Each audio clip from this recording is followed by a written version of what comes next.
Ребята, всем привет! Давно не было видео на канале. У меня было просто куча экзаменов. Я сдавала экзамены на сертификат по английскому, на сертификат по испанскому и еще сдавала на права. Поэтому было очень много дел и не было времени записывать долгие видео. И сейчас все наконец-то закончилось, и поэтому хочу с вами поделиться каким-то своим опытом изучения языка. Расскажу сегодня о том, что знаю, как учить русский язык, но в целом это видео актуально для любого языка. Я говорю на 3 языках. Первый — это русский, конечно же, второй — это английский, и третий — это испанский. И на всех 3 я говорю свободно, и суммарно я потратила больше, чем 10 лет на изучение языков иностранных, поэтому мне есть чем поделиться, у меня есть свой опыт как студента, так и преподавателя русского языка.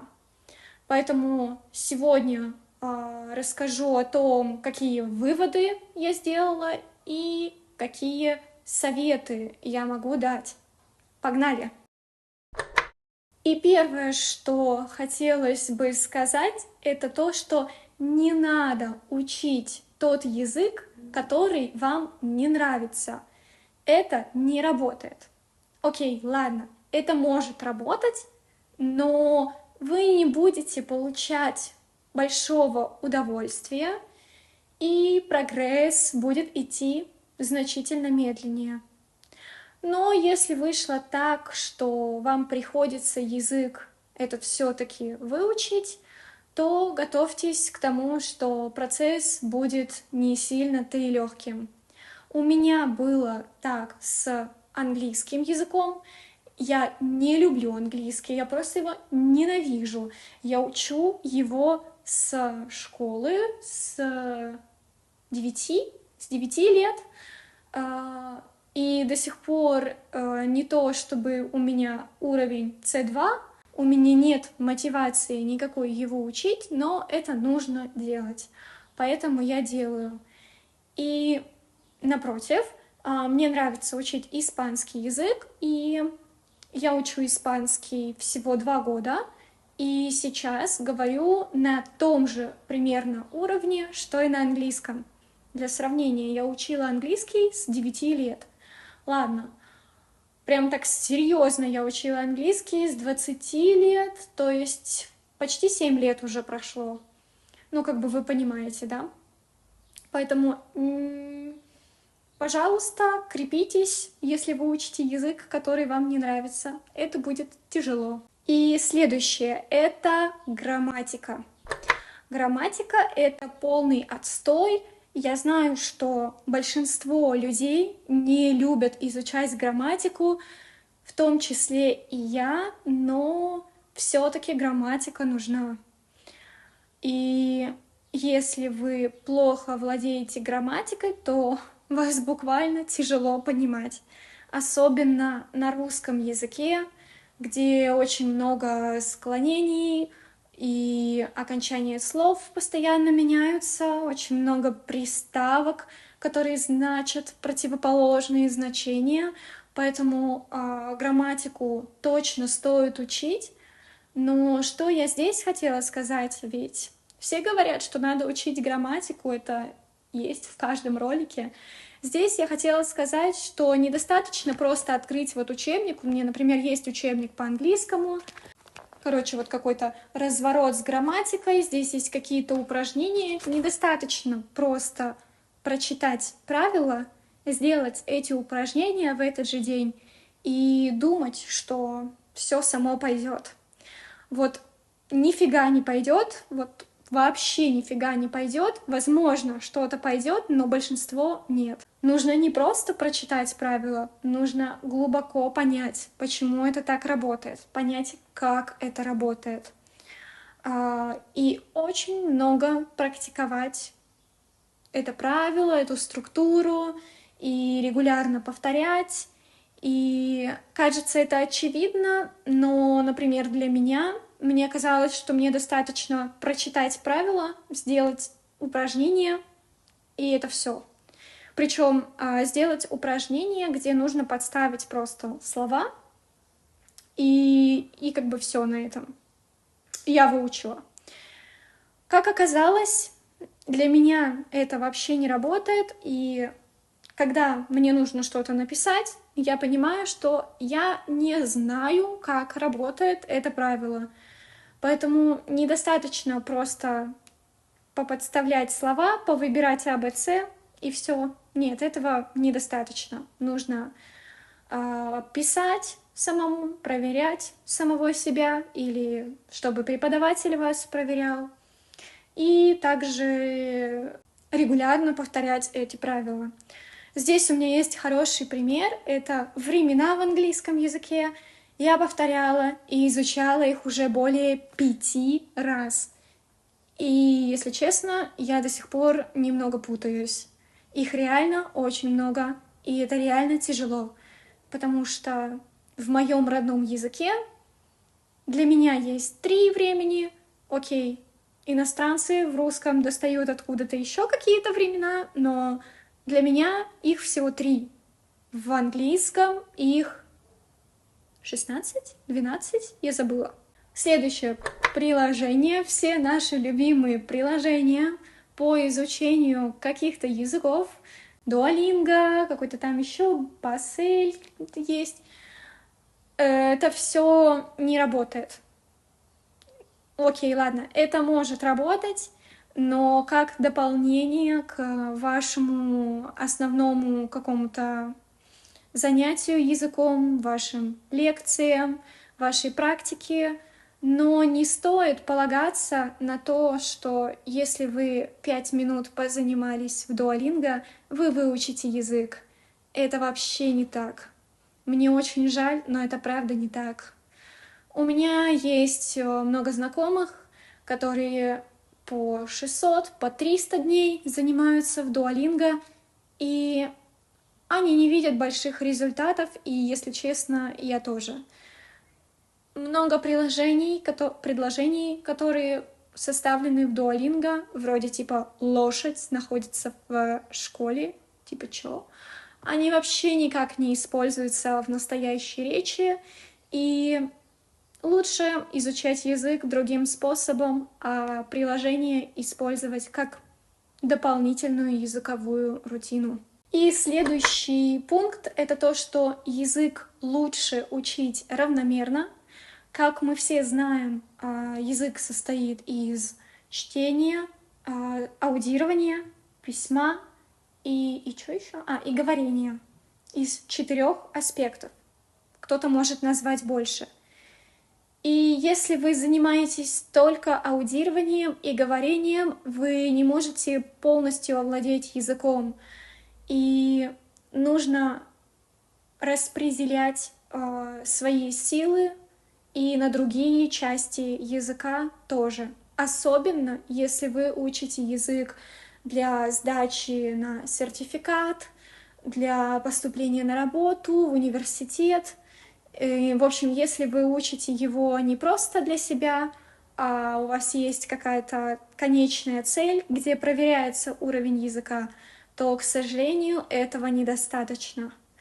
Например, я учила английский тем, что я очень много слушала сериалы, фильмы, подкасты, видео на ютубе. Я очень много говорила с людьми, но я очень мало читала и вообще почти не писала.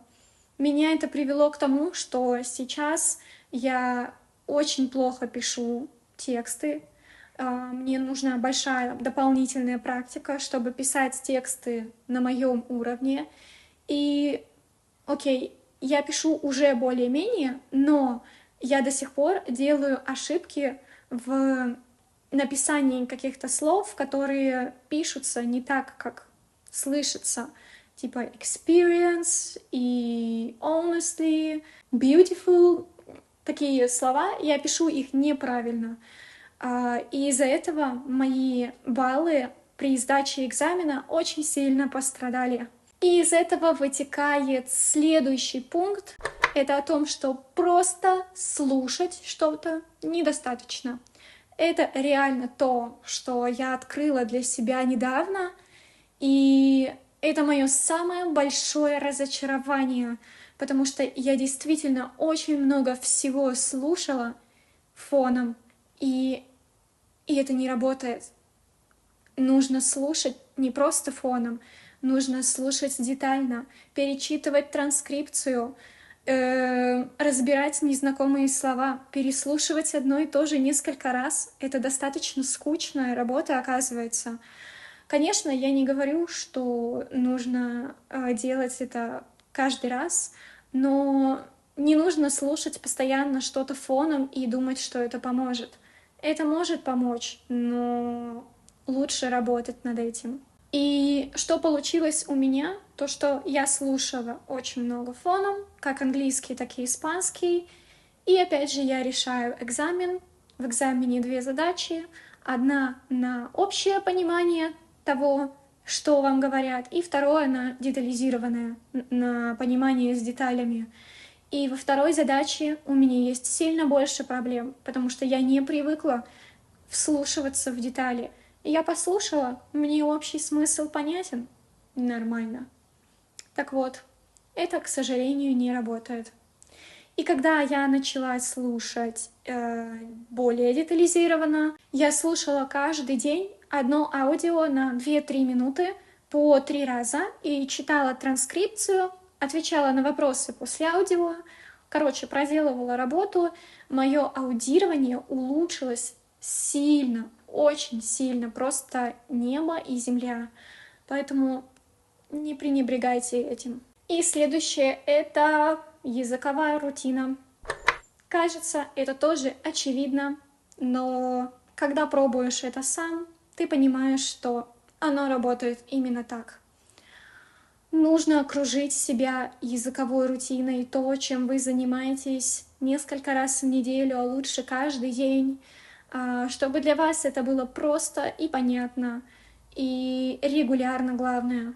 Тогда вы увидите прогресс. Но если вы будете заниматься 1 раз в неделю, по часу или по полчаса, то вы просто все будете забывать и никуда не будете двигаться. Если вы реально хотите выучить язык, им нужно заниматься часто. Немного, но часто. И последнее, оно более позитивное, это то, что создать языковую среду для себя не так сложно, как кажется. И здесь не обязательно ехать в русскоговорящую страну для того, чтобы окружить себя русским языком. Вы вполне себе можете создать все это дома. На русском языке есть очень много материалов, которые бесплатные, которые хорошие, и вам не составит труда найти их в Яндексе. Думаю, я сделаю отдельное видео по этому поводу, потому что, это реально круто. Все переведено на русский язык. Поэтому русские так плохо знают английский. Но что я здесь еще хочу отметить, что ваша языковая среда, в данном случае русская, возможно, уже находится в вашем городе. Если вы живете в более-менее крупном городе, то, скорее всего, там есть очень много русскоговорящих людей и очень много услуг, которые вы можете получить на русском языке. Сходить в парикмахерскую к русскому парикмахеру, сходить на маникюр актуально, особенно для девочек, не знаю, на макияж, получить какие-то консультационные услуги и нанять няню, которая будет говорить на русском. Это немного странный пример. В общем, вы поняли. И, скорее всего, в вашем городе есть славянский магазин, где, возможно, тоже говорят на русском. Просто нужно уметь искать. Как я говорила, сделаю отдельное видео по этому поводу. Кажется, что это никем особо не затронутая тема. И когда учишь язык, об этом как-то не думаешь, ну вот прям вообще. На этом у меня все. Надеюсь, чем-то я помогла, кому-то успокоила, кого-то немного взгрустила, но, к сожалению, реальность такова. Учить язык не всегда весело и не всегда быстро. Учить язык — это рутинный и иногда скучный процесс. Но я уверена, что вы справитесь. Поэтому всем пока!